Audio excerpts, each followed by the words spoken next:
Assalamualaikum warahmatullahi wabarakatuh. Perkenalkan, nama saya Indira Prabasari, dosen pengampu mata kuliah Fisiologi Pasca Panen. Kali ini saya akan menerangkan mengenai struktur morfologis dari komoditas hortikultura dan kaitannya dengan sifat pasca panennya. Bahasan topik ini sangat penting karena dengan mengetahui bagaimana sifat-sifat pasca panen komoditas hortikultura berdasarkan struktur morfologinya, maka kita akan bisa melakukan pencegahan kerusakan pasca panen ataupun memperpanjang umur simpannya. Sebagaimana sudah disampaikan di awal perkuliahan, maka dalam mata kuliah Fisiologi Pasca Panen kita akan pelajari bersama bagaimana proses fisiologis komoditas hortikultura setelah pemanenan, proses respirasi, transpirasi, senesensi, kerusakan fisiologis, kerusakan mekanis, ataupun kerusakan mikrobiologis.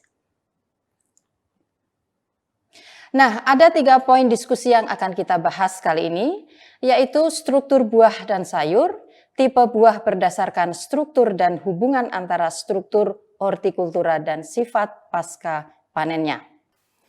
Sebagaimana sudah kita pelajari, maka buah berasal dari bunga yang mengalami perkembangan.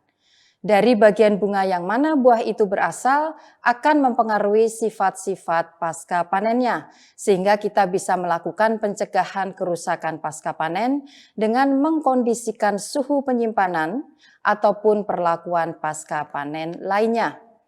Penjelasan lebih lanjut mengenai perkembangan bunga menjadi buah dapat kita lihat pada slide berikut.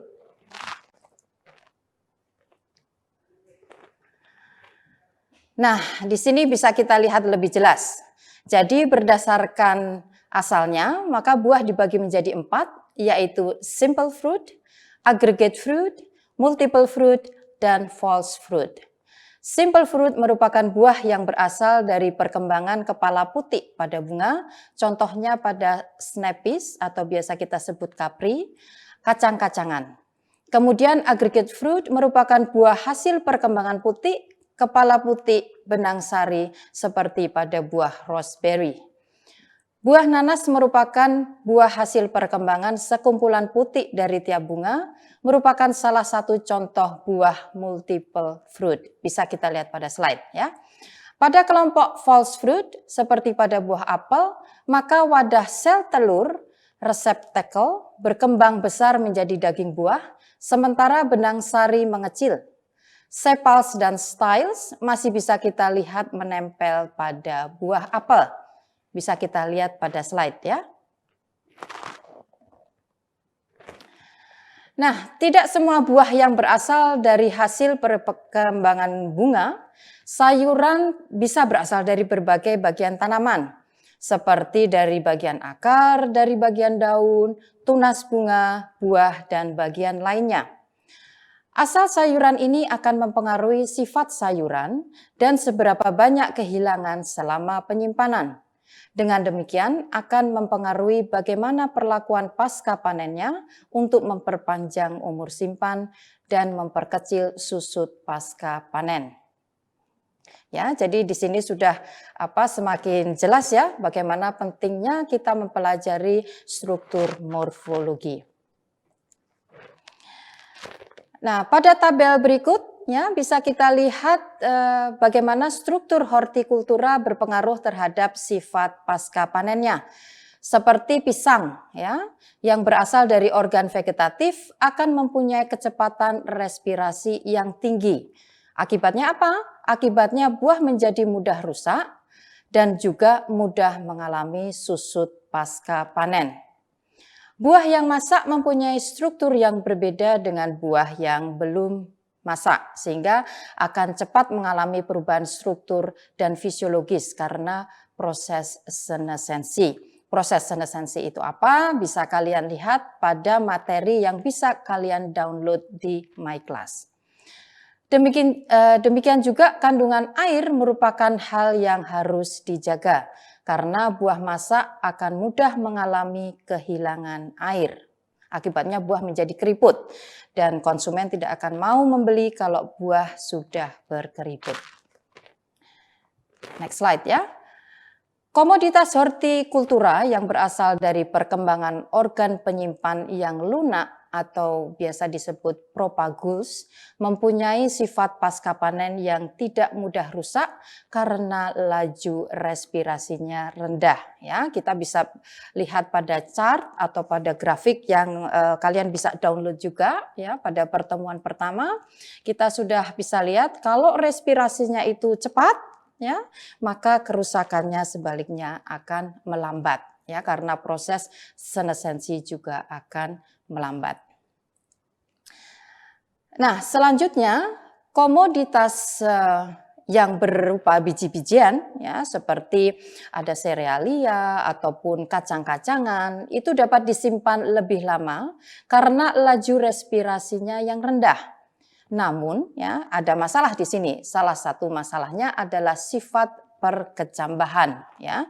Sehingga kita sering melihat pada beberapa biji ya itu kita simpan seperti kacang hijau, kita simpan lama tidak bermasalah.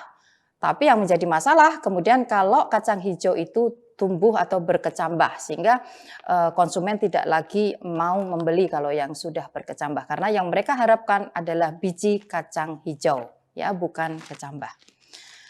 Baik, pada slide selanjutnya kita bisa melihat proses senescensi yang berlangsung setelah ripening ya. Apa itu ripening? Kalian cek lagi ya di materi pada perkuliahan sebelumnya. Karena ada ripening yang juga bisa berarti pemasakan. Nah, bedanya nanti pemasakan dengan pematangan itu apa? Bisa kalian baca kembali. Nah, proses senescensi yang berlangsung setelah ripening akan merubah komposisi dan morfologi produk hortikultura. Seperti bisa kita lihat pada slide di sini, senescensi akan merubah morfologi buah menjadi berkerut, ya, buah itu yang tadinya segar menjadi berkerut dan terjadi perubahan warna. Perubahan warna ini sering kita harapkan seperti contohnya pada buah mangga apabila sudah masak ya. Proses ripening sudah berlangsung, maka yang semula berwarna hijau menjadi orange ya dan itu yang kita inginkan ya, yang diinginkan oleh konsumen. Perubahan yang terjadi di tingkat sel itu disebut cytological symptoms, yaitu kerusakan tonoplas dan terbentuknya autophagic structure. Dan ini tidak kita harapkan. Karena kalau sel sudah rusak, maka semua isi sel, ya, sitoplasma itu nanti akan keluar.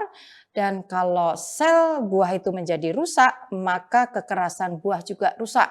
Sehingga buah menjadi sangat lembek dan ini juga tidak disukai oleh konsumen.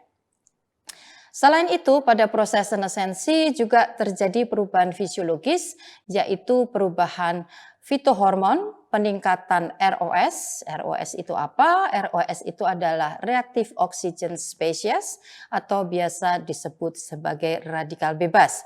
Dan terjadi remobilization ya atau pergerakan beberapa mineral. Di tingkat molekuler terjadi kondensasi kromatin, ya ingat ya kromatin itu sangat erat kaitannya dengan DNA, ya dan ini nanti kalau terjadi kerusakan DNA maka sel tidak akan bisa tumbuh dan berkembang sehingga terjadi proses kematian pada sel. Nah, semua perubahan morfologi dan perubahan komposisi selama proses senescensi itu akan berujung pada kerusakan dan kematian sel. Hal ini menjadikan penurunan kualitas produk hortikultura atau biasa disebut sebagai susut pasca panen. Ya, jadi prinsipnya pada mata kuliah fisiologi pasca panen kita akan belajar bagaimana proses-proses fisiologis dan bagaimana upaya kita ya supaya proses fisiologis itu bisa berlangsung secara lambat. Tidak dicegah ya karena tidak akan bisa diberhentikan, tetapi yang bisa kita lakukan adalah mengusahakan supaya proses itu berlangsung dengan perlahan ya. Jadi respirasinya kita upayakan berlangsung secara pelan-pelan. Tidak respirasinya meningkat ya secara cepat karena kalau meningkat secara cepat maka kerusakan pasca panennya akan sangat tinggi. Baik, pada slide selanjutnya